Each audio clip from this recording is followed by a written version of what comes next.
Casey Carlisle. I decided to see if I can make myself prove my own hypothesis on the application of physics to the required elements of competitive figure skating.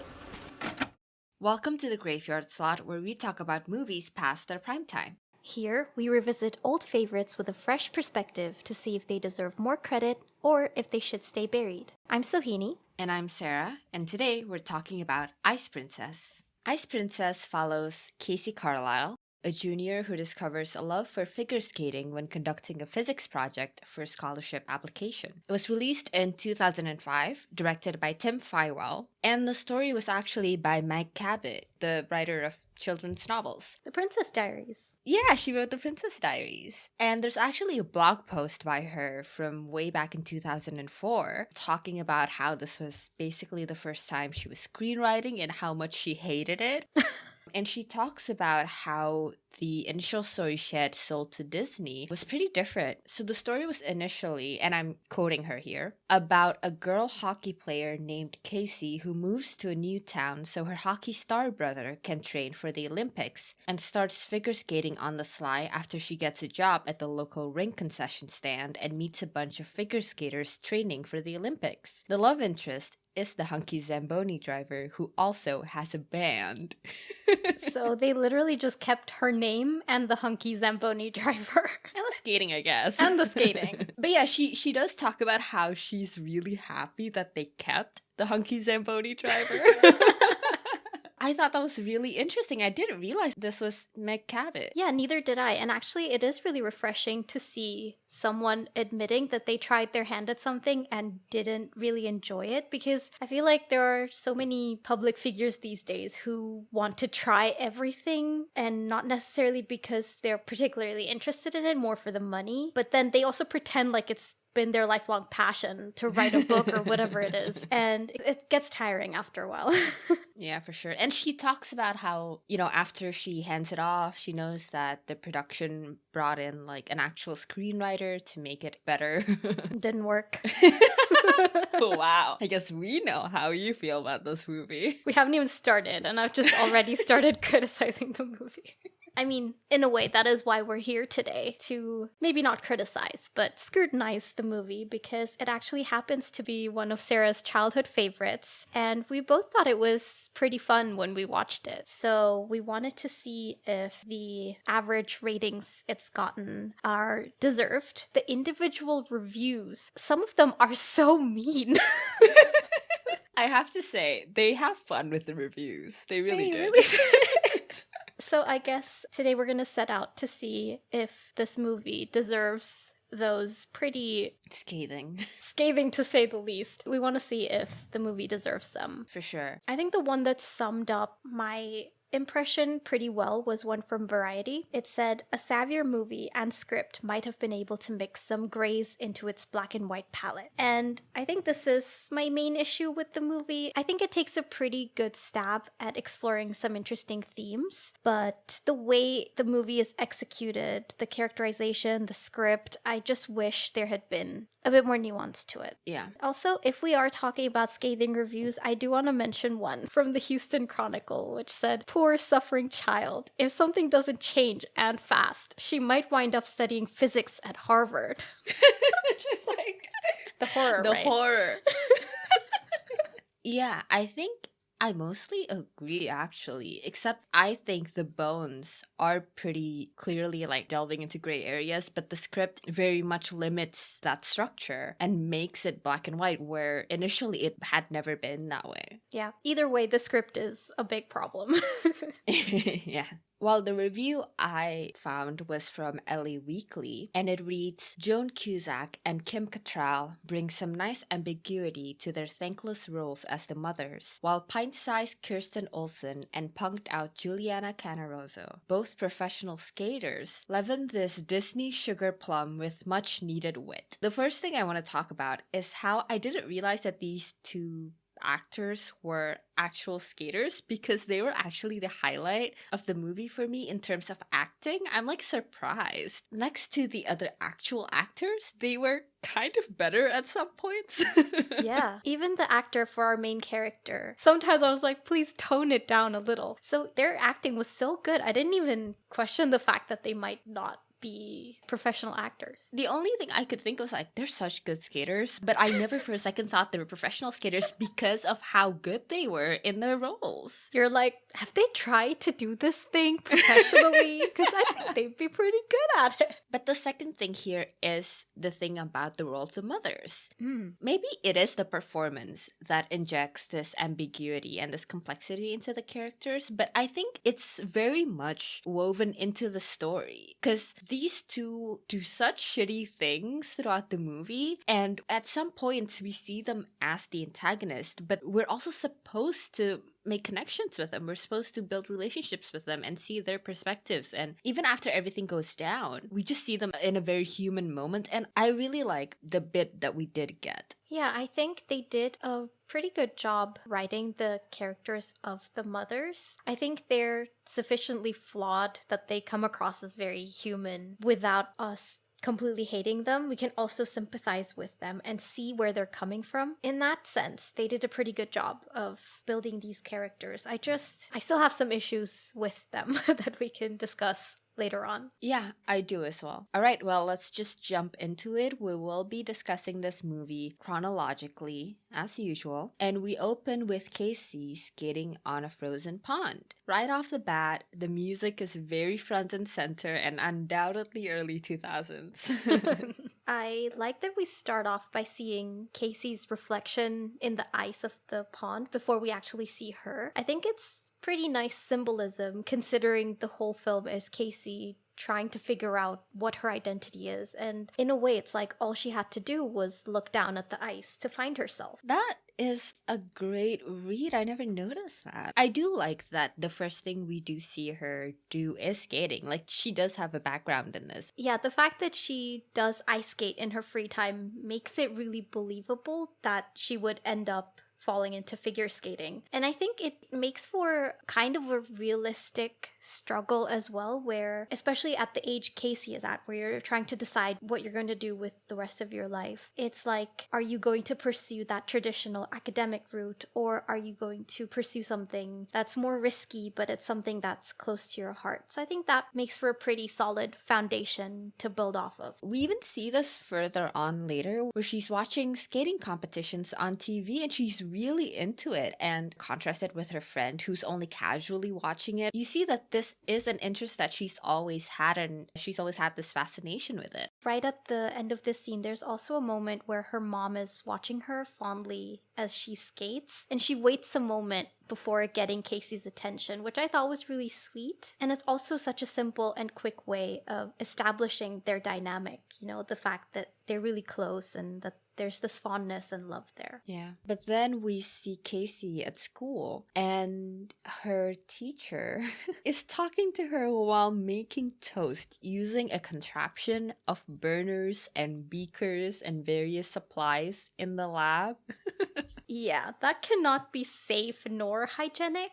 I wonder if this teacher has heard of something called a toaster. Works pretty well in my experience. Actually, I found this scene really interesting because we find out that Casey doesn't even realize that she's particularly gifted in physics, nor is she actually particularly passionate about the subject. She's just good at it, but she's not super in love with it, which is a really interesting detail that I loved, but it also adds on to a problem that I have with the way they write her, in that they always make her like speak in yeah, formulas. like formulas and theories. Even if she loves physics that much, that's not a real thing that people do. It's very much like a what a are you TV talking movie about? thing. I exclusively talk in Shakespeare quotes because I love English literature so much. Didn't you know?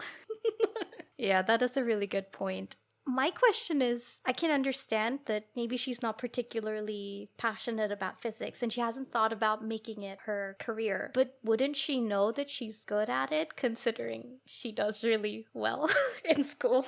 She thinks like other people are also good at it, but everyone else has really good scores because they work really hard at it. And it's somewhat of a struggle, but it comes naturally to her. Yeah. But at home, we get to find out more about the mom. She's very much a stereotype of a feminist, I guess. Sort of like a bookish, frumpy, academic, feminist sort of figure. It's very much what people thought of feminists in that time. And, in this movie, we explore how the mom wants her to go to school and she wants to be an athlete and whatnot. And that's a really interesting conversation. But I just have such a problem with the way they equate feminism with the attitude that she has. Like, that's where the problem lies. It's just very much a stereotype. And what sucks is that this could have been a very interesting conversation about the pursuit of academics versus pursuing an athletic career. Yeah, this is also one of the main issues I have with not just Casey's mom, but with the figure skating trainer Tina as well. I think they're very interesting characters and they explore different dynamics around feminism and women's empowerment really well. But the problem is that the way they are characterized is so tied with gender stereotypes that it becomes really difficult for the movie to make any kind of statement about feminism. It just becomes too stereotypical and cliche because, like you said, Casey's mom fits exactly into that typical image of a feminist. And Tina also, I think, she was supposed to be the popular girl at school, so of course she's blonde and she's conventionally beautiful. And when she grows up and she becomes this renowned figure skater, she's manipulative, she's tough, and she'll get what she wants no matter the means that she has to resort to. So there's just no nuance to these characters. And Casey's mom has somewhat of a positive arc where she realizes the issues in her standpoint, but Tina has no such character development as far as I could tell. And I think this is one of the main reasons why the movie feels incomplete to me, because it sets up these really interesting viewpoints and themes, but it can't explore them to a far enough extent because these characters are holding the movie back. You're right. The Tina storyline doesn't wrap up at all. Yeah, she doesn't develop as a character at all. Here's the thing. I think she does, but we just kind of don't see it. I think my problem with the mom is like, it could have been a thing where she doesn't think figure skating is a respectable sport or a respectable career to choose, but like without the misogyny, like you could have still done that. Or even her problem could have been like the misogyny that is inherent in these competitions. This is very much a thing that's already present, and the mom could very well be like, I don't want you to be in that environment. I don't want you to be part of this. And if you really want like a quote unquote feminist take on it, if she was a feminist and like very well read and everything, she would kind of know these things. But her only problem is misogynistic reasons. It bugged me to no end.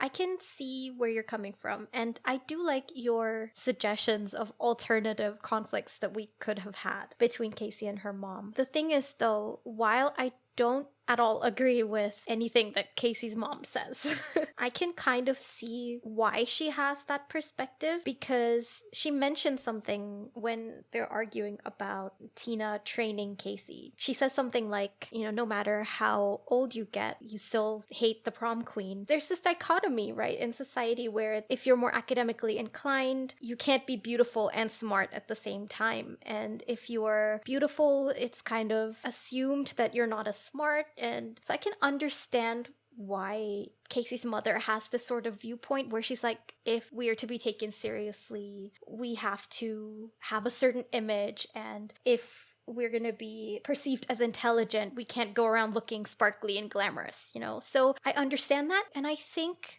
the movie did an okay job at sort of having her realize that this is very wrong, that her stance on feminism is very wrong. The movie starts to turn around that perception, but it just doesn't do it that well. I have a very opposite reaction to that line.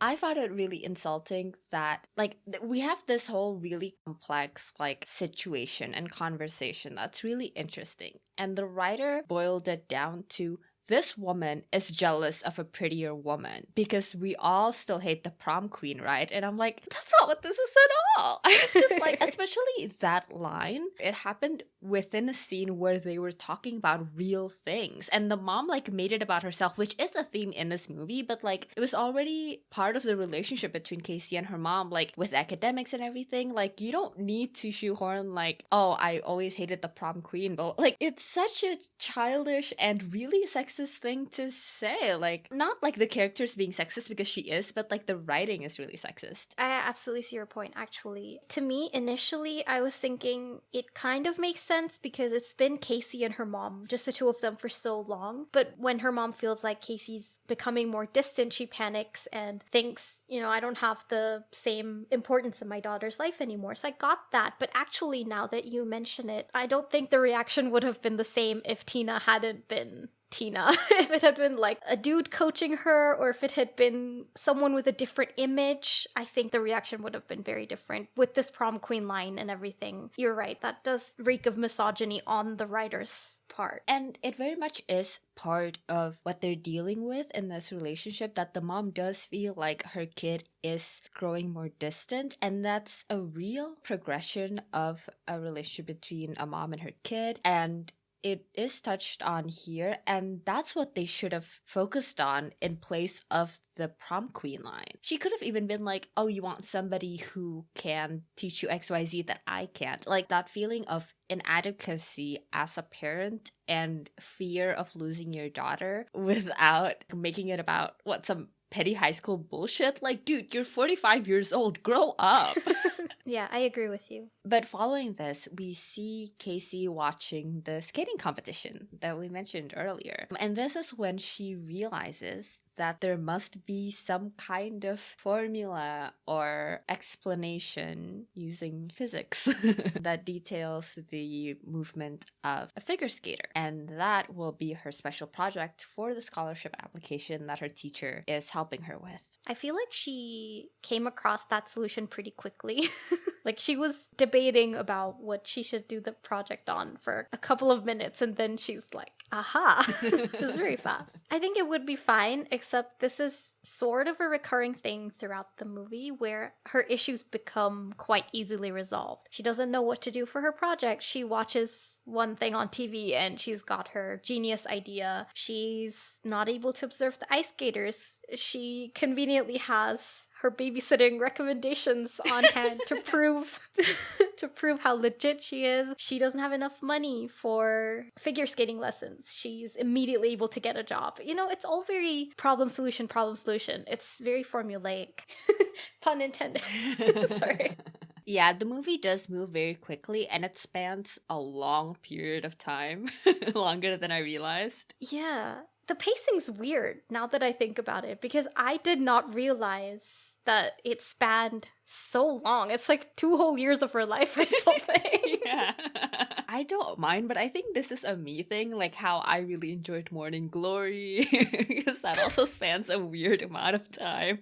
I can understand how that can be very unsatisfying and too quick and shallow. Yeah, I guess it doesn't feel like all these conflicts and problems are intertwined. It just feels very separate from each other. And even though the overarching conflict, it spans out over a good amount of time and we get a pretty good arc on it, it's just the issues that Casey faces along the way. They're just resolved very easily. It just doesn't feel like there was a lot of thought put into it. I can see that. So next thing we see is Casey at the skating rink. And she sees figure skaters there practicing, so she just whips out her camera and starts filming them for her project. And this is a recurring theme throughout the movie where Casey just does whatever she wants without asking or thinking of the consequences. Yeah. Later on, she just walks on the skating rink in her shoes. She just starts skating behind the Zamboni. After the competitions, she starts skating in the rink. I don't even know if that's allowed. She just does whatever. But impulse control aside, when she starts filming, she immediately gets stopped by Tina. This is where Tina, the figure skating trainer, is introduced. She's a former athlete. She owns the skating rink. And it actually makes sense that Tina thinks she's spying on the skaters because in her world, everyone's a serious competitor. And this is a real thing. People steal routines and shit. But it also felt pretty real that Casey wouldn't know that. Yeah. She doesn't even know that it's a closed practice. She thought it was just like a public rink where people went to skate and stuff. Yeah, Casey is comically out of touch with this sort of thing. She just does one spin on the ice, discovers she loves figure skating, and just throws herself into that world without knowing anything about it. It's funny because she obviously has ice skated for a long time, and she does have an interest in watching figure skating, so it's almost like she's admired the beautiful side of it without realizing the ugly side. That would be a really interesting take. I think it would have made her journey more interesting if she had struggled with that more. She does face some of the consequences of being so utterly clueless. You know, when Tina tricks her into using new skates for one of the competitions. Obviously, she realizes that she's been kind of naive and there's a lot she doesn't know and needs to learn. But I would have liked to see her struggle even more and maybe even come to question her decision at some point and think about the consequences of what she does when she refuses that interview at Harvard. You know, she never really reckons with her decision. That would have been great, like an even lower rock bottom. She's blown her interview. She realizes that she's not cut out for the competition and it's a much more cutthroat world. And she cries about it and like talks to her mom. But then maybe the mom is like, I still kind of don't get it, but it's clear it means a lot to you. And now that you see it for what it is, but you still have this passion for it, this love for it, you should try again. That would have been so nice. I think it would have been much nicer than the reconciliation scene we did get between Casey and her mom. I think another character who might have been great to talk to is Jen, one of the figure skaters who does realize the harsh realities of being a figure skater. She's grown up with it. She knows the limitations that figure skaters have to face, especially having Tina as a coach and mother.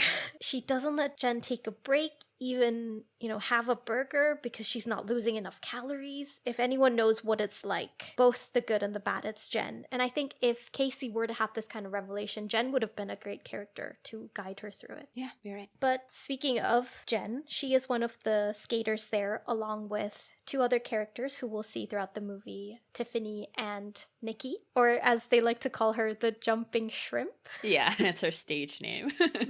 But Jen vouches for Casey because she knows her from school and says that, she's not spying on anyone. She's just a nerd with her physics project. And Casey ends up getting permission to observe the skaters for her project, and she gets all of the parents of the skaters to sign off on it. And I think this was also a pretty realistic view at how strict some teams behind skaters or athletes are, whether it be their parents or their coaches or both. And we get this throughout the whole movie. They talk about how much money goes into this, how much each parent is putting into it, and it was never sugar-coated, how rough it is. Yeah, you're right. The movie doesn't shy away from showing the realities that people face when they're in this field, and that's both the skaters, their families, the sacrifices they have to make, and also someone like Casey who's trying to step into this world, again, without knowing much about it. Okay, I have to say, I've always thought it was really cool, the idea of figuring out a formula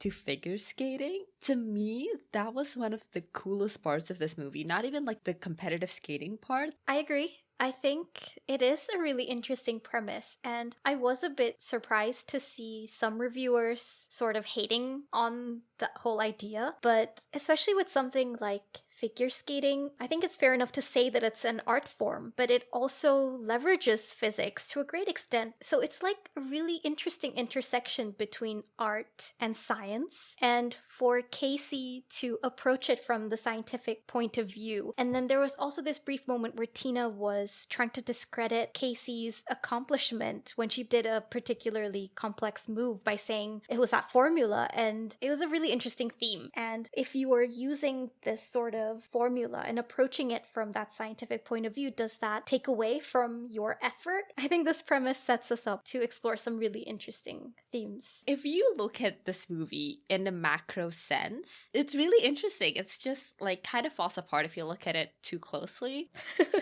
It's like a Monet. The further you are, the better. Oh wow, what a compliment. Are you calling this movie a Monet? No. I think I just insulted Monet. But yeah, Casey does end up figuring out the equation. And this is a scene that I actually have a big problem with. It's where she explains the equation to her friend, but the friend immediately says, like, it's going over her head. But I'm like, it made no sense to me that the friend wouldn't understand. She's still speaking, like, layman's terms. She's not... It's like if Casey was like, this is a figure skater, and her friend's like, I'm lost. Yeah, that is funny. I had a different issue with this scene, which is that we still don't know anything about the friend, and we're never going to know more. Yeah.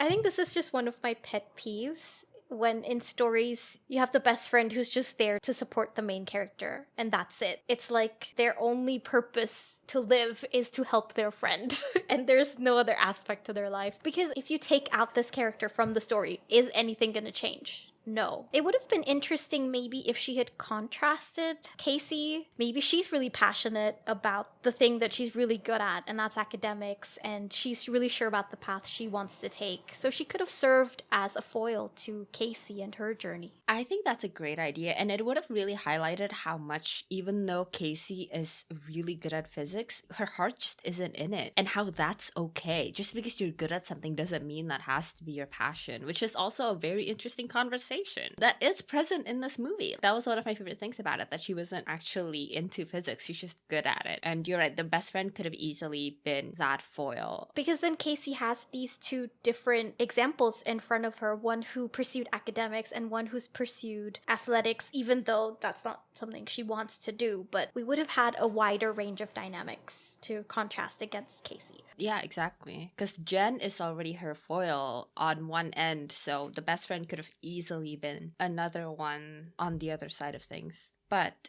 the one thing that the friend does in the scene, which I don't think had to be her, I think it should have been the teacher, because the friend barely listened to enough of her like pitch or whatever to say that it's a little dry, and I'm like, you didn't even let her finish the fucking equation. But it convinces Casey to take a more personal approach, and so she decides that she wants to learn how to figure skate. The problem is that she can't afford it. She finds out that it's really expensive to take classes, and so her solution is to work at the rink, working a food stand. I actually do like this scene because we get to know more about Jen and her crowd. You know, how strict they are with their diet, the way they talk to each other and about each other and about other competitors, and you get a little peek into that world, and I really liked it. Now that I think about it, previously we saw Tina talking to Jen about her calories and restricting her diet, and we see Nikki echoing similar sentiments when Jen is ordering her lunch. And I think it's a good hint into the toxic environment of this sport, you know, where you have to resort to extreme restrictions in your diet, and it genuinely just feels like a hotbed for eating disorders to develop. It was a realistic peek into the toxicity of it. Yeah, I agree. It is a realistic view into that world and that life. And I actually think the movie does do something with this that I really like. The thing about Jen just wanting a burger, and we see how big of a factor that is in her quitting later on, and not just in a like haha funny sense, and have that contrasted with Nikki, because they do have a conversation about that, where for Nikki, in comparison to skating, giving up burgers and cheese is nothing to her, because the feeling of being on the ice and competing is everything. It gives her enough joy to counterbalance the, suckiness of not eating a burger. Whereas for Jen, she doesn't love the sport, so to her, it doesn't make up for not being able to eat a burger. Like, I'm using a burger in place of a bunch of different things, but I think that's a really interesting thing that we do see multiple times throughout the movie, highlighted over and over again. And I like that the closure for that thread is that Jen decides that she doesn't want to give up all of these things, and she doesn't love skating enough to give it up. Yeah, you're right. I think I just would have liked to see maybe Casey's take on it, because she's someone who also loves the sport. Because with Jen, this is a big factor in her not wanting to pursue figure skating. But there's also other factors. There's also this fundamental love for the sport that Nikki has that Jen is missing. So I would have liked to see someone who does have that fundamental love also struggling with the restrictions. I understand athletes have to be disciplined, but sometimes the balance does get tipped. Especially Tina's attitude just gave me the impression that she doesn't seem to value that balance, maintaining both the athletes' professional ability and also their well-being, not only their physical health, but also their mental health. I do agree with you that the movie does look into this issue somewhat through Nikki and Jen, but I think the main way they could have tackled it is through Tina and her attitude towards coaching these kids, because she doesn't seem to change her stance at all on the way she coaches them. She goes into the extremes too much. And I wish we had seen her reassess her attitude a bit throughout the movie. But even with how bad Casey is at her job, she does get the money, and she is in a novice class with a bunch of little kids who are very cute. The thing here that I found really interesting is that Jen is a TA, so she doesn't even have the choice to not do that, because for other people it's still very extreme and very strict and very disciplined, but more so for Jen because it's her mom. She can't escape it. Yeah. There's this point in class when Tina asks Casey a simple physics question about what goes up must come down, and Casey starts going into the technicalities of the science. And when she did that, I saw a bit of her mother in her, where she'll start talking about her interests and someone has to bring her back to earth. And I kind of like that because it makes sense of her having grown up with this one parent who's obviously going to have an impression on her, and it just makes sense that they're similar in that way. You're right, it is great to see that in Casey, but another thing that I like here is that it makes sense for her here to get into physics because she's asked it. Yeah. This is a great way of showing her more, say, nerdy side than it is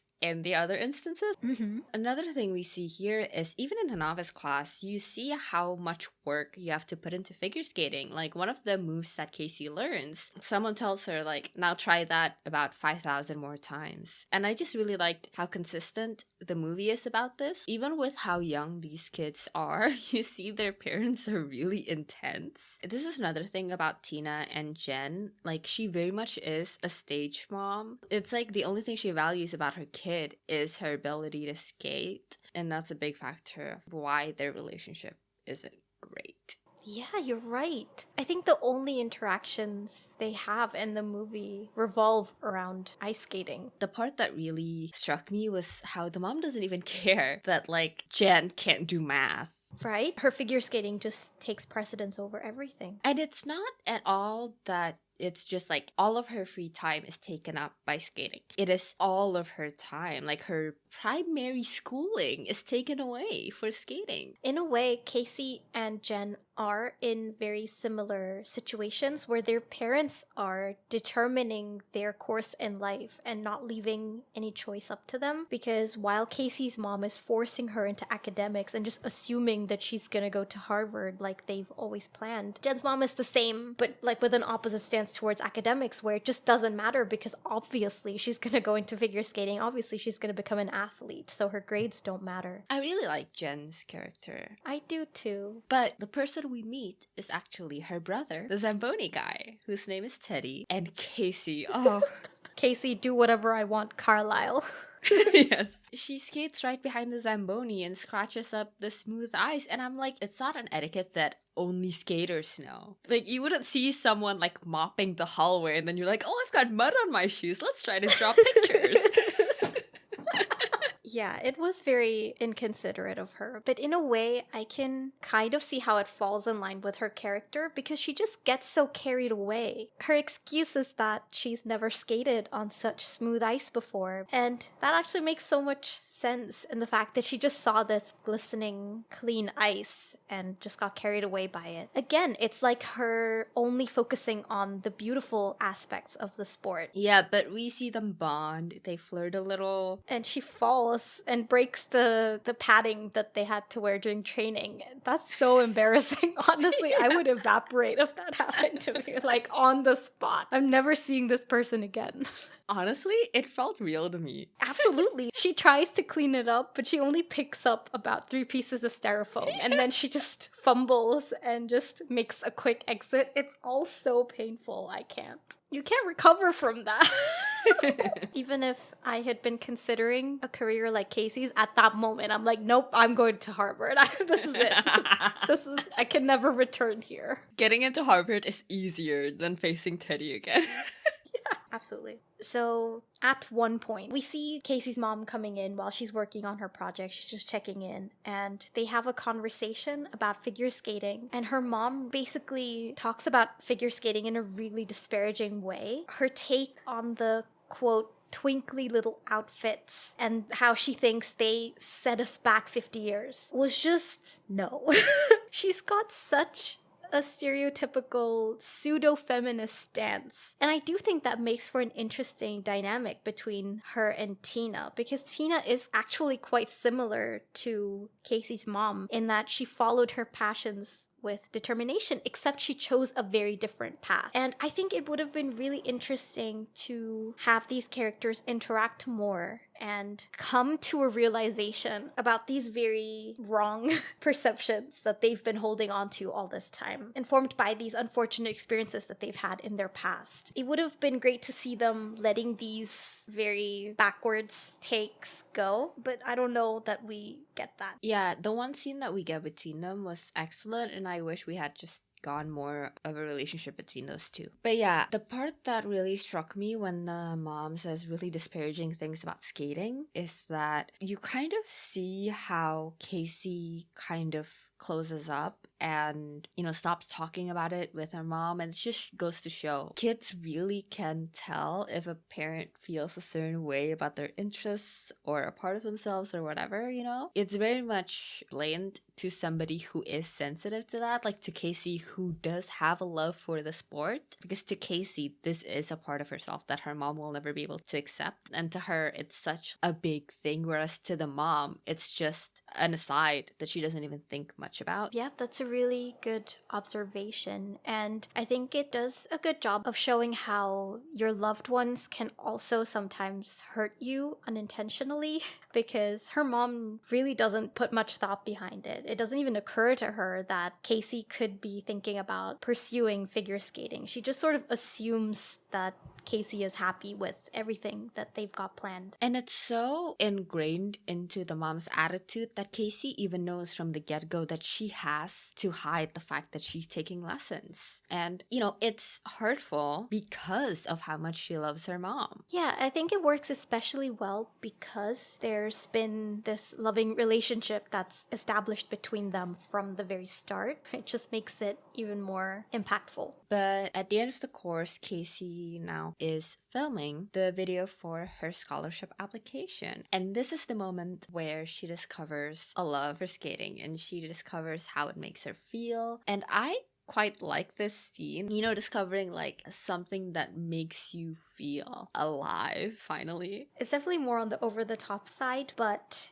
it is a moment of pure emotion and joy on Casey's face, which is really nice to see. And it makes you understand why she goes to the lengths that she does to pursue it. Because if it isn't as sweeping as it is, then it wouldn't have been worth it. I think what we were saying before about making her face the realities of figure skating would have contrasted nicely with this moment. And it would have made her drive even more believable because we have this pivotal moment where she's realized that she's got a real passion for this. And it would have been really interesting to see that being tested later on. For sure. But she goes to a Harvard mixer or something on the same night as her recital. One thing that I really liked in the scene is the parallel of her saying, "Hi, I'm Casey Carlisle." That's similar to the way she said it in front of the camera before she skates. I did not catch that. Oh my god, it's one of my favorite things. Because when she's saying it to the video camera, she's actually talking about her passion and she's being honest and she's being real. And here she has to put on a mask and she has to pretend for her mother and for everyone at the mixer. Especially with the line, "Hi, I'm Casey Carlisle." This is the two sides of Casey Carlisle. That's a great observation. But she does actually make it to the recital. Yeah. And she's borrowed one of Tina's old outfits for this performance. And I'm not an expert, but it looks like the outfit fits Casey quite nicely. And I would have liked it if it didn't quite fit yet, because it would have been like she hasn't really come into her own in her skating journey and that she's still new and figuring things out. And while this is another step forward, it's still not quite her yet because she's wearing someone else's outfit. That is actually the exact reason that I like this outfit. Because you're right, the fit would have been a really nice way of doing that, but it does look like something from Tina's generation and Tina's time and something that's handed down. It's not her style. It's jeweled and bedazzled and it's red and it's more Tina than it is her. It's something clearly handed down if you know her. So I think they do convey that really well with the look of the outfit. But you're right, the fit would have been a great layer to that as well. Your point is great too, though, because the color also stood out to me, considering she's always wearing these really cool tones throughout the rest of the movie. And her final performance outfit is also cool toned, but just much more vibrant. So this definitely didn't feel like her at all. And I really like the focus they give to Jen's surprise over Casey wearing her mother's costume. Same. It's our first hint to the significance of Casey to Tina, because this is when we realize that, she's treating Casey differently from other skaters, and she really does see something real in Casey, and Tina has no delusions about Jen being an immensely talented skater. Tina doesn't have any delusions about Jen being the next Tina Harwood. Yeah, that's a great point. It's clear now that she has found the next talented skater and she's molding Casey into the next Tina Harwood the way she has found she can't with her own daughter. That's really interesting. What I'm thinking of now is, with you saying that Tina has found someone that she can mold the way that she couldn't mold her own daughter. I'm just wondering what the implications of this are, though, because we've seen the way that she treats Jen, and I'm just wondering, with someone that she can control a lot more, what is that kind of control gonna look like in the future? And honestly, the ending scene makes me really anxious for Casey's future. Yeah.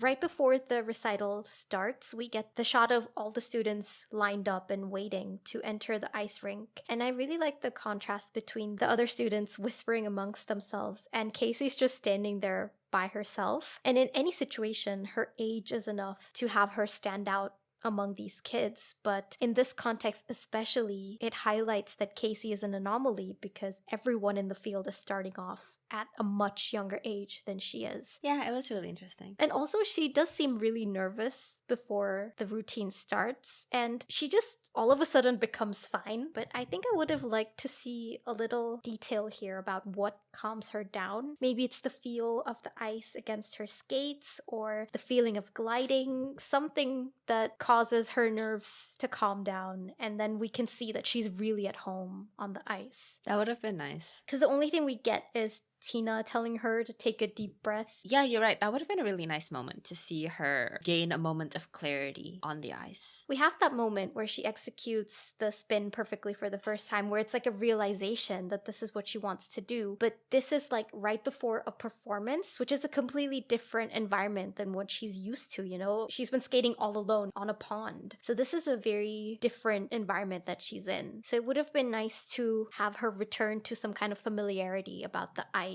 and let that pull her through her nervousness and perform well. That would have been really nice. It was nice to see that something doesn't come naturally to her. The performance aspect doesn't necessarily come naturally to her. It's more the feeling of being on ice that's like a familiar feeling than being in front of a crowd. The recital goes well, but this is a thing that I don't love, to be completely honest, that she immediately is ranked on par with Jen and the other skaters. Like, they're really serious skaters, and we see later in the competition, like, they're amazing, and I don't quite buy that Casey is already at that level so quickly, no matter how talented. Yes. The fact that Casey just seems so naturally good at it, that she's just climbing through the ranks at an unprecedented pace, it feels too easy.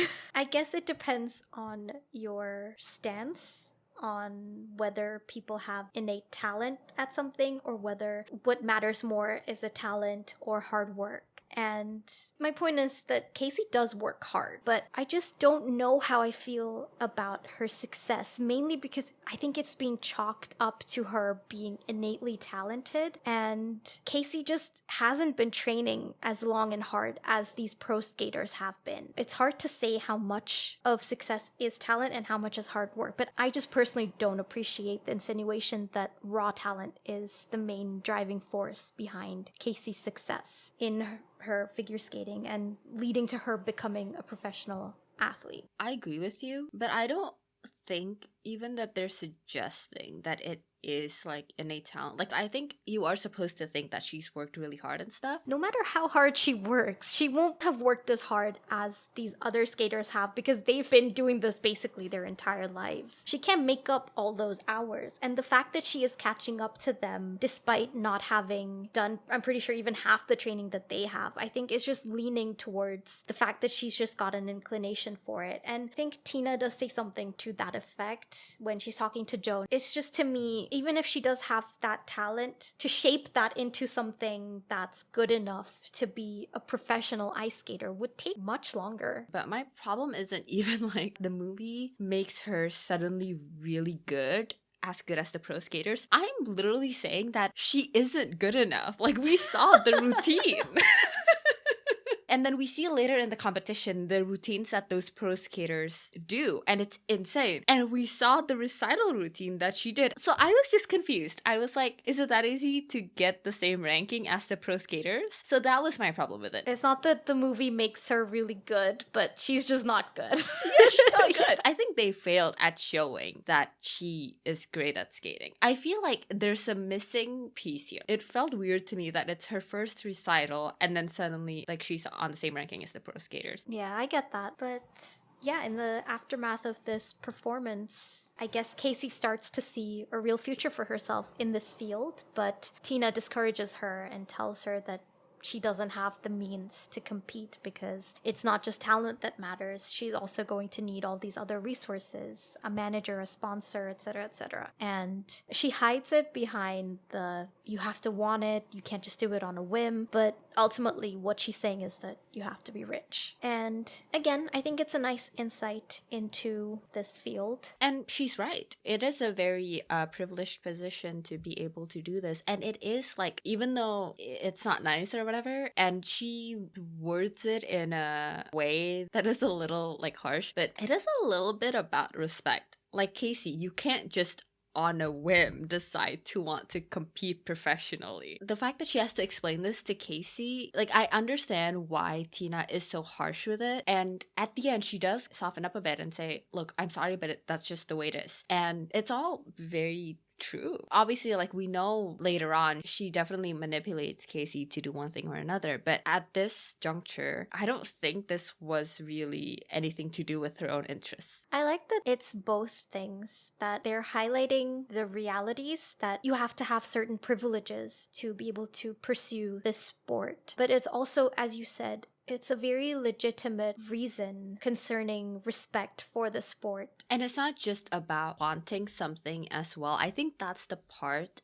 that I would find fault with, because sometimes people just don't have the means. It's not as easy as just taking a second job. Like, not everyone can do that for various reasons. So it's very much a complex thing. Like, the system is flawed, the stance is flawed. However, they are all factual. I like that complexity. Yeah, and it's framed as something that's accepted as the status quo. That's just how things are. And I really like that the movie just reflects that as it is and leaves it up to the viewers to realize that this is not an okay thing to accept. Yeah. But regarding the respect thing, I think Tina does realize that Casey is more preoccupied with the beautiful side of the sport. And I think Tina is just doubting that Casey realizes what it is that she's really asking, because it's not just about being able to skate all the time. There's so much more to it. There's so many sacrifices that you have to make. And Casey's already starting to make them. But I think it's realistic for Tina at this point to doubt Casey's commitment to this, and like to doubt whether Casey is making an informed choice. And I think there is something to realizing that you like something enough to not, in this case, to not go for the competition. Maybe you just like skating. Yeah. That's okay too. You don't have to compete. I don't quite actually understand why Casey is so hellbent on competing specifically. It wasn't competing that made her feel really happy. It was just when she did that move. Whereas whenever she's about to perform, she's really nervous, and it doesn't seem like it evokes anything positive for her. I wish we had that sense of realization about competing and performing. Yeah. We actually get to see Jen and Casey's relationship, and they seem like decent friends now. And we see the lengths that Casey is willing to go to in order to get enough money to compete. She starts selling her research, an idea that she gets from her teacher. She poaches the skaters that she knows, and she starts training them with her formula, which I really liked. You see how different her approach is to competing. She is actively helping her competitors. Yeah. It seems like, again, to her, it's not about the winning or anything. But yeah, it was really nice to see her working with the skaters. It was, yeah. And again, I think it just highlights the fact that she's so distanced from the realities of this competitive sport. She's treating it the same way she did when she watched it on TV. It's all very superficial and on the surface for her. She doesn't realize, even though she's been told by Tina, that people are dedicating their lives and their livelihoods to the sport, that it's do or die.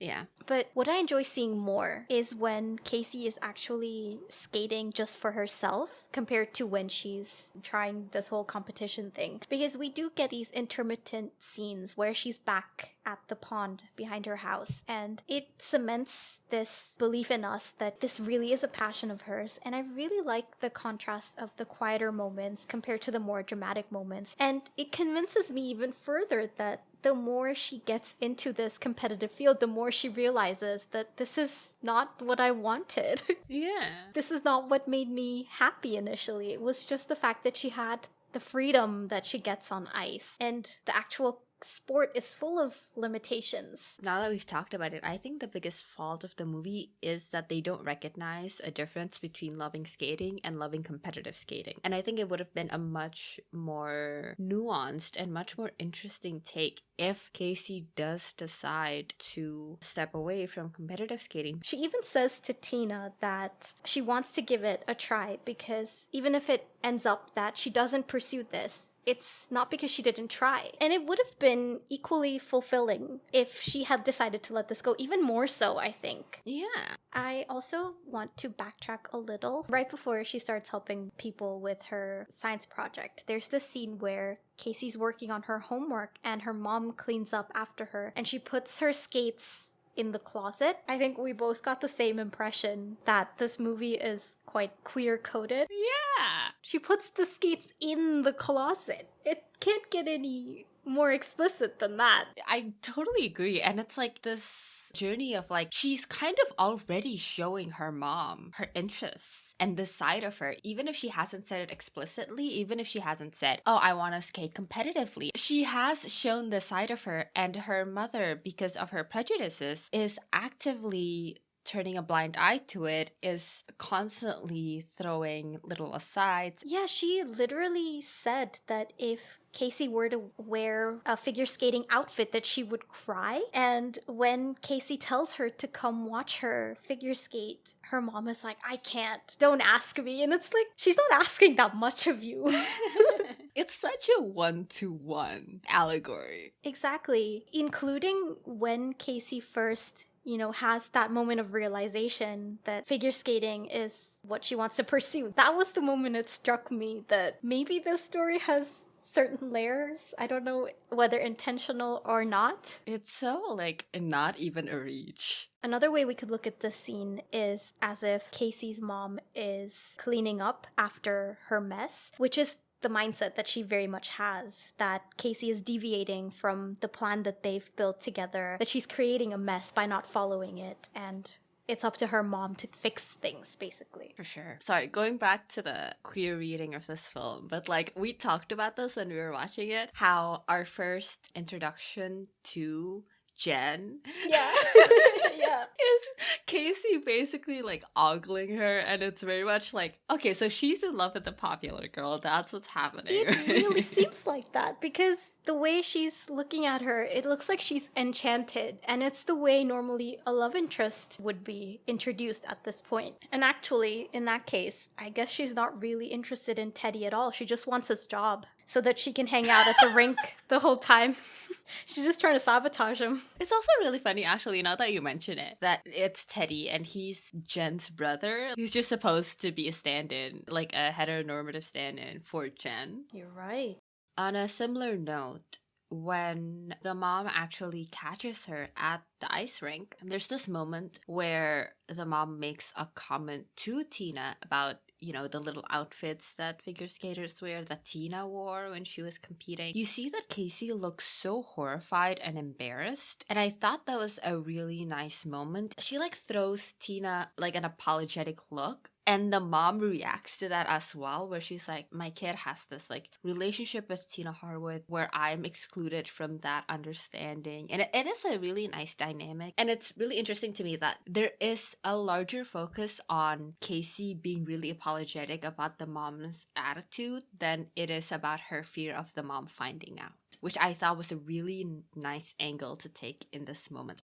Those are great points, and I totally agree with you. I think it's amazing how much they do with such a short scene. What I really liked was when Tina tells Joan that your daughter's very talented, because she could be alluding to Casey's project, but also to her ice skating skills. Oh, yeah. And I would have liked to see Joan misunderstand the compliment. And I think that would have emphasized their different headspaces even more. And their different perceptions of Casey. Yeah, exactly. But I do like the way Tina handles all of Joan's backhanded comments. She doesn't say much. Yeah. And it's clear that this is something she's had to deal with all her life. It's very much a common thing, a common misconception about her career and her field. And it's just you can see it all on her face. It's so well done. And in this moment, Tina looks at Casey and her mom and understands suddenly the dynamic between them and what's happening here. And she does feel sympathetic towards Casey. And there's just this whole thing that goes down in that one moment. Yeah. I think this is why I think Tina is a little bit more fleshed out, even though she doesn't have a nice closure at the end. I definitely think that she's more of a complex character than Joan and Casey even. I do think we get enough on her background and her experiences in this field to understand her motivations. I just would have liked to see a character development for her, which we don't get. Yeah, whereas Joan, her flaws are actually just like one thing. They keep ragging on the same thing. They just keep bringing up the same thing with Joan, and it's not complex at all. That's my problem. And somehow she comes off looking worse than Tina did. Like, she somehow needed a redemption moment, whereas Tina, we could forgive without one. Yeah, I can see what you're saying. I think maybe it's because we only get to see Joan in one type of interaction with Casey. We get a hint as to her motivations during this one scene when she's talking about how she wishes she could have given Casey more, how she wanted to provide more for Casey. I think she definitely had a foundation there, and I think the internalized misogyny thing would have been great to explore why she became that way, because in society there are these expectations that come for women in any given role that they're fulfilling. In Joan's case, if you're an academic, there are certain expectations concerning your demeanor, your appearance, and what kind of things you have to do to be taken seriously in that field. And I think there's enough there, unfortunately, fueling these very bad perceptions and opinions that she has. So it would have been great to explore why she thinks the way she thinks and to see her break those perceptions through Casey. But even though these ideas are so built up, we don't get an equal enough redemption. Her showing up to one competition and, just making up with Casey is not enough. I wanted her to explicitly acknowledge what it is that she's been doing wrong this whole time. If we're talking about it, I might as well mention it, because there's this one scene where she's arguing with Casey and she's like, you just want to be all glamorous, and Casey's trying to explain that it's not just about the glamour, but so what if it is? So what if this makes her feel beautiful? And Casey says something like, I just wanted to feel beautiful for once. And I think that should have been the moment it clicked for Joan that my daughter doesn't feel beautiful. Like, where have I failed as a parent in her upbringing if she doesn't feel beautiful? If she feels that because of her interests, because she's into science or academics in general, because she looks a certain way, she feels that she's not beautiful. And that's what should have been a turning point for Joan to start to reevaluate her perceptions. But it isn't. She doesn't seem to care that Casey feels that way. Yeah. My thing, I think, is that the way the movie portrayed this conflict was very one note. Like I said, she just says one thing over and over again, whereas this could have been an exploration of the nuances of this issue. Yeah, but now that Casey's spending more time with the skaters, Jen even goes so far as to take her to a party. Teddy also happens to be at the party, and he saves her from another awkward interaction with the other partygoers. And I actually really like the subtle differences in Casey's interaction with the random guy versus her conversation with Teddy, because with the other guy, they were standing face to face, and it was quite a tight angle. It looked almost suffocating, but with Teddy, they were sitting next to each other. It was a wider angle, and you just got a sense of companionship and comfort with him. They were giving each other space. Very comfortable. I also don't like Casey just straight up reciting science formulas, but I did like when she applied her knowledge of physics in the moment. The moment does reveal her way of thinking a bit, and you can see that Teddy also respects it, and it was a really nice moment between them. Like, he lets her be herself. Yeah. Casey ends up training a lot because she truly is gonna compete without a coach. This montage of her doing an impossible number of things worried me so much, and also confused me, because where is she getting the time to practice enough to do her homework, to sleep, to eat? We do see her falling asleep in class, so clearly she's not prioritizing learning at that point. And technically, this is senior year because it's already past summer. It's even worse.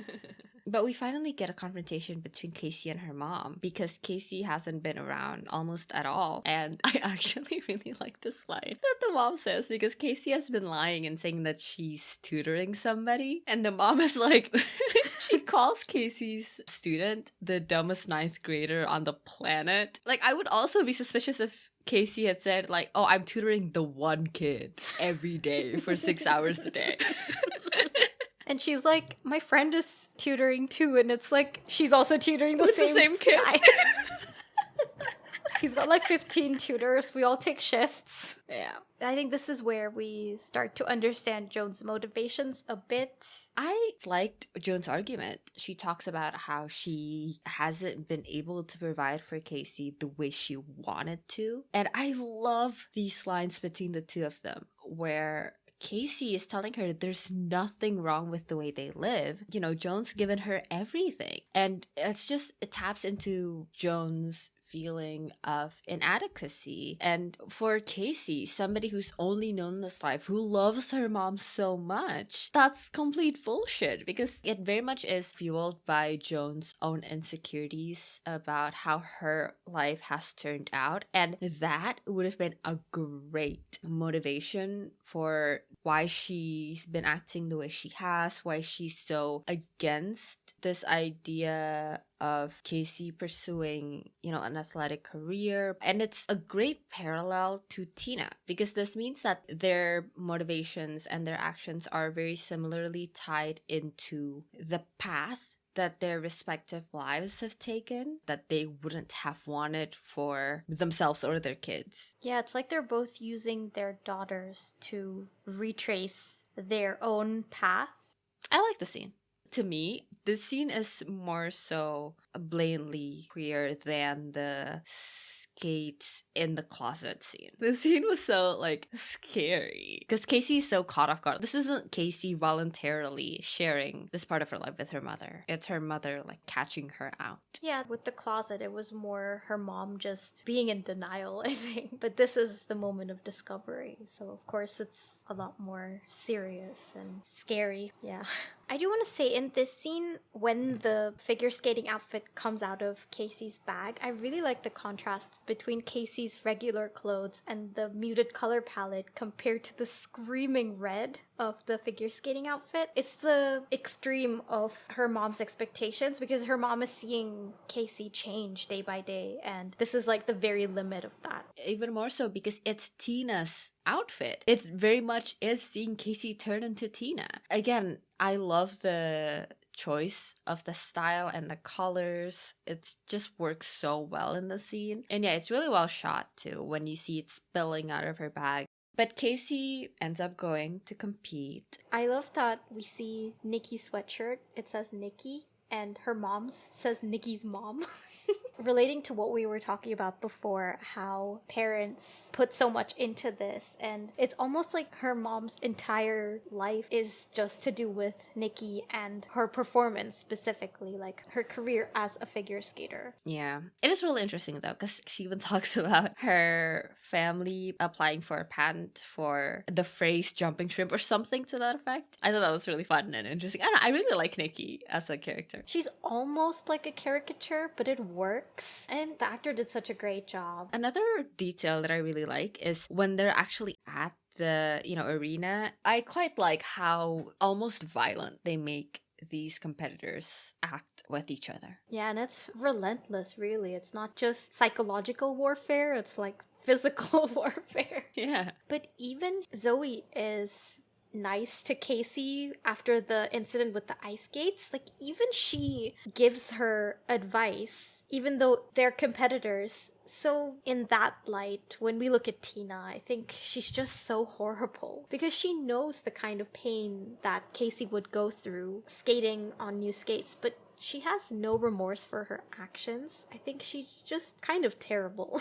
You know, it's interesting that you bring that up because this scene where Zoe is trying to freak Casey out emphasizes how they're all willing to like get down and fight, but there is a line. Yeah. Because when that happens, Zoe isn't like, oh, Tina's already taken care of this for me, you know? Casey's now off the leaderboard or whatever. She goes to tell Casey like, hey, so this isn't normal. I know everyone's been really mean to you and that's normal, but this isn't normal. Like, there is a line. I just wish that there had been some kind of consequence or even realization. I mean, Tina does know that what she did was wrong, but she refuses to apologize to Casey for it. It's like she didn't learn from her past mistake. Yeah, and she tells Casey that she regrets it, and if she had the chance to change it, she would. But I think it's more that she regrets not being able to continue as an athlete. It's not that she feels bad for what she did in hurting someone else. That's definitely what it is. But basically what happens is the competition is split into 2 rounds, and Casey does pretty well in the first round, and she places right below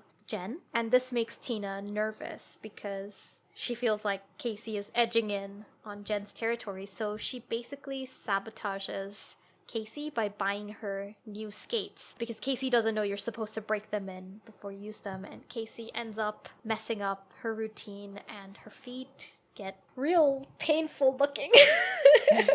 Yeah, she's injured quite severely. It's so bad. Well, so Casey finds out from Zoe what Tina has done, but because it benefits Jen, she thinks that everyone is in on it, you know, Teddy and Jen, and so she feels very betrayed, understandably so, and she calls her mom, which I think is such a touching moment. When push comes to shove, the mom will come through for her, and this is when we get that fight between Joan and Tina. And I like everything that Joan says to Tina. Like, her prejudices are very much still present in her argument, but I like that. Like, she's still saying, even though I hate all of these things that you stand for, you shouldn't have stopped her from doing this. My daughter should have been able to do it. I also really like that whatever prejudices she has, she does set them aside to confront Tina about the fact that she hurt her daughter. And Tina doesn't really have a good argument against this because she knows what she's done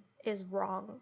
So at school, Tina finds Jen because she hasn't shown up to practice, and we find out that Jen has decided to quit figure skating. I think this would be a great turning point for Tina to realize everything she's been doing wrong, but she doesn't really seem to have any kind of epiphany, even as Jen confronts her with all the hardships that she's been through and how she doesn't want to skip school anymore, how she wants to do well in her studies, and all these things that she's been deprived of. Yeah, I quite like that we hear Jen talking not only of the quote-unquote fun teenage experiences, but she's talking about, you know, she wants to be good at math and whatever. I really love this scene with Jen and her mom. You see Jen truly seeing her mother's flaws and seeing her just as a really despicable person, and how her betrayal of Casey will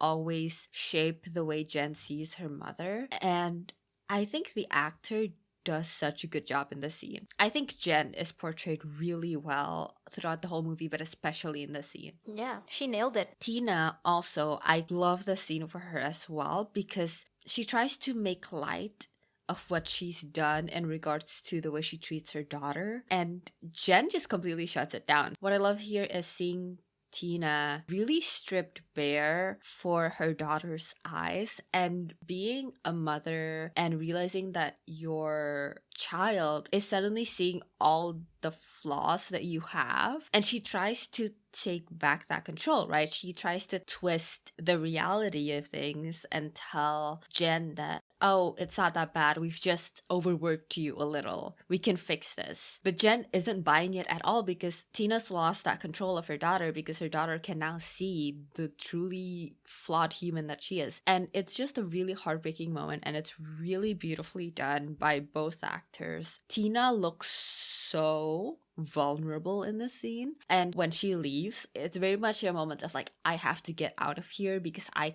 cannot be in this moment anymore with my daughter looking at me like that. I really love the scene. Yeah, it's definitely one of the better scenes in the movie. Jen is beautifully portrayed. The emotions are just perfect. With Tina, I do like her kind of quiet demeanor as opposed to Jen, who was kind of getting more and more hysterical as the scene went on and she started to release all these pent up emotions. So I liked how she's letting her daughter finally say all these things that have been building up, and it's almost like she's assessing where she should go next. She says we'll continue this discussion later, as if it's not an argument, as if they're just having a calm conversation. But it's almost like she's scrambling to get that control back. But I agree, they did an incredible job in this scene. And it's even more so highlighted on Tina's end because so far she's been portrayed as this really powerful figure. And actually, I like how our perception of her breaks down the same time as Jen's does and Casey's does, because they also saw her as someone to look up to. We're also led to believe that obviously she cares for Jen, that's her daughter, but also we think, she's realizing Casey's talent and wants to help her. So we are also let down at the same time as the girls are, and I think that helps heighten the emotion of betrayal. And I think, again, this would have been such a good turning point for Tina, and I understand that it's a part of her character that she's not one to address her emotions explicitly, but at least show your remorse through your actions. It could have been something as subtle as her buying Jen dinner or like getting her a burger. I'd really want her to have that burger.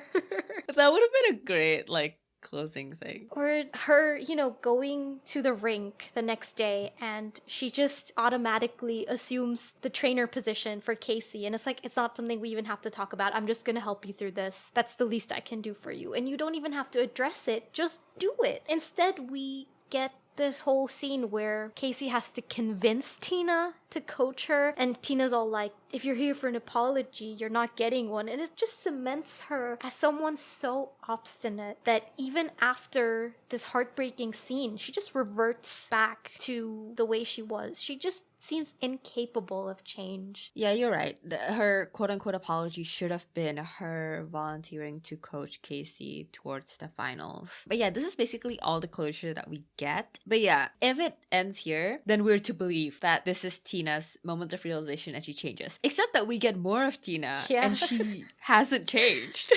Yeah, exactly. Anyway, Casey blows her Harvard interview. I wanna fucking smack her in the face. Just ace your interview and have that in your back pocket. Yeah, she walks out halfway through, which makes no sense. Yeah. This is where they use the stock line. I'm not giving up on my dream, I'm giving up on yours, like Casey says to her mom. But I also like that you can see her telling her mom this isn't easy. I don't know, I think they did a pretty good job of showing the internal struggle of this otherwise very overused and lackluster line. I think maybe what makes it more impactful is that we don't see the moment where Casey's mom learns about what's happened in the interview. We see the aftermath of it. Definitely following up from the scene between Jen and Tina, this is not as powerful to me. Yeah. But they did something. Casey just decides to try this thing on her own at first, and we see her back at the pond trying to get her routine together. But Teddy comes to the rescue. Teddy and Zamboni to the rescue. It's just so funny because he appears at the exact perfect moment right when she's fallen onto the ice, and he just comes over the hill really slowly on his chariot. Do you think Teddy was right around the corner and he's been waiting for her to fall? He's just been waiting for 2 hours. He's like, when is the right time for my entrance? I think that's entirely likely because how else would the timing have worked out so perfectly? Maybe she didn't even fall because of her own fault. He actually threw a rock in her path so that he can make his entrance. They're just trying to sabotage each other. It's a rivals to lovers story. My favorite. But Casey finally makes it to sectionals with Tina as her coach. This, by the way, is the moment that I realized the timeline for this movie, because she tells somebody that she and her mom haven't spoken in 2 months. Yeah. And it's so jarring because I thought, oh, it's been a couple of days. And she's like, it's been 84 years. We didn't even get like a montage of her and Tina training or anything. You and your montages. Well, I'm just saying, like, it conveys the passing of time. Maybe it would have been funny if she's like alluding to graduation and we expect it to be her high school graduation, but after the competitions, she's just graduating from Harvard. You haven't spoken to my mother in 4 years. I got into Harvard, but she was still mad. Yes, we have the competition, and I think it was at this moment that it really struck me how unrealistic this part is, where these contestants have been training pretty much their whole lives, and Casey just waltzes along with 2 months training and can apparently stand against them. Yeah. She not only qualifies for these competitions, but she does really well. And they don't even show her doing anything super impressive. It's impressive because I don't skate, but it's not impressive compared to the other skaters. Well, you see, after she falls, she only takes about 7 seconds to get back up. And when she notices her mom in the crowd, she only pauses for like 10 seconds max. That part irritated me so much because Casey is distracted in the beginning of her routine because her mom isn't there. But when she notices her in the audience, she just stops. She just stops performing and just stands there. And it's like, what are you doing? Yeah. Although I do love her dress. Yes, that has to be said. And I do like how energized she is once her mom is around. She seems so much more joyful as well once her mom is there to support her. I did like that as well. I love how much it's cemented here, but it's clear that her mom really does mean a lot to her, and it's not just because she's her mom. Like, they have a particularly positive relationship. Yeah, it is really realistic that Casey would want her mom there, and not just, as you said, not just because she's her mom, but because they're friends. The experience is not complete without her mom. The only thing that's unrealistic is that she actually sees her mom. Like, I feel like it's too far away. They gave her all the ambience and the beautiful lighting as well. That would make it even harder to see because it's so dim. Yeah. But I'm also like, why is she the only one that got the pretty lighting? No, the others got it too, just not blue. I don't know. It wasn't as pretty. Maybe Casey, because she just does whatever she wants, she just changed the lighting herself. She was like wiring up all the lights to connect to an app on her phone, on her flip phone. On her Nokia. No, she hooked it up to like the coding thing in High School Musical. Oh, yeah. She's got the test tube as well. Her teacher is the one who's doing it. But one thing I did like is we get an overhead shot of Casey skating, and we also got one in the opening sequence. So it was a nice parallel to show how far she's come. Oh, that is nice. So we do get some kind of closure with the mom. And while we did talk about how we wish she would have explicitly admitted what was wrong with her attitude, I do appreciate that she does admit fault here. And I think that's such a big deal, especially with parental relationships. Dare say mother-daughter relationships. Too often it's about an unwillingness to forfeit the power dynamic, or an impression that if you apologize, you somehow lose respect or lose face in front of your child. It was great to see that Casey's mom loves her enough that it allows her to put these sentiments aside and put her misgivings aside. And put her pride aside. Yeah, exactly. And even though we don't see it, I like to think that this is the first step to her also starting to investigate why it is she thought that way in the first place, and hopefully dismantling that internalized misogyny. Contrast this with the scene between Tina and Jen, where you can see that Tina's pride is getting in the way. We don't really get a similar scene between Jen and Tina.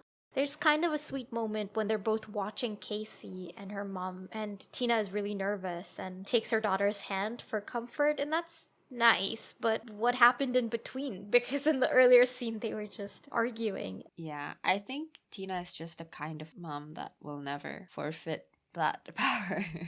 Just real enough, I guess. It is, yeah. Well, the movie ends with Casey and Teddy sharing a kiss, finally. And I forgot that was even a subplot that was happening. Yeah, I was going to say, I kind of wish it had just ended with Casey and her mom, because that was a big thing throughout the movie. And I would have liked it to end on that note, because right after pushing in the thing with Teddy, I mean, it's sweet and all, but it just feels a bit like an afterthought. Yeah, but we actually end on Tina, Joan, and Casey discussing her future schedule as both a skater and a part-time student. All I can say is, I hope that she continues to be that excellent at time management, because she's gonna need those skills. She's gonna have a busy future ahead of her. Well, in absurd conclusion, I think being a skater means you have automatic backing music at all times. That's a given. I think my favorite conclusion is that Casey was never really interested in Teddy at all. She was just trying to sabotage him and take over his job so that she could spend more time at the skating rink. And flirt with girls. For whatever reason.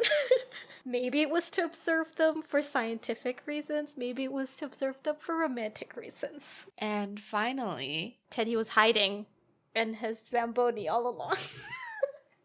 Teddy had to throw a rock in Casey's path so that he can finally make his entrance in that reconciliation scene. He just needed that dramatic entrance. So how do we feel about this movie now that we've talked about it in excruciating detail? Honestly, I think I'm a bit confused about how I feel. I think it's definitely got more depth to it than I realized. I don't know how much of that was intentional and how much of it was incidental, but overall, I think it's more than it seems, which is saying a lot for a movie of this genre with this target audience. You know, you can get away, and lots of movies have gotten away with a lot less. The movie makers did do enough for us to get something out of this movie. I'm just not sure how positive or negative that something is. It's just complex to a certain degree. I don't think I'd recommend it, though. I think we put in effort to find some things and read below the surface, but I think overall the storytelling, the characterization, especially the dialogue, it really just gets in the way and it's not worth sitting through, I think. What about you? Would you recommend it? I would totally recommend it. You still think it's a fun time? It's such a fun time. Are you kidding me? I think I disagree in that I don't think you have to look far to find, the themes that we're talking about. I really do think it's very on the surface. I think the problem is that their execution is really misguided at times, but it's fun to experience. Fair enough. And you get to see skating broken down into physics equations. That was the highlight for me. That was fun. And getting insight into the sport itself was kind of fun. I wish there was more physics, actually. We kind of dropped that halfway through. I wish Casey had been using her research for her own competitive skating. That would have been fun to see. That's what I wanted from this movie. I wanted more math. I never thought I would agree with that sentiment, but actually, yeah, that would have been fun. If Casey just kept working and working on that equation, and by the end of her career as an athlete, she could have just patented it and, become rich. She should have already patented it. What if the Harvard guy steals it? He resents her so much for wasting his time. The revenge of the Harvard interviewer. That's the sequel. So that's all for our episode on Ice Princess. Next time, we'll be discussing Last Holiday. If you have any thoughts to share on the movie, send them in at graveyard_slot on Twitter and Instagram, or email us at thegraveyardslot@gmail.com so we can share on the podcast. If you enjoyed this episode, please rate and review. Thank you for listening, and we'll see you on the next episode of The Graveyard Slot.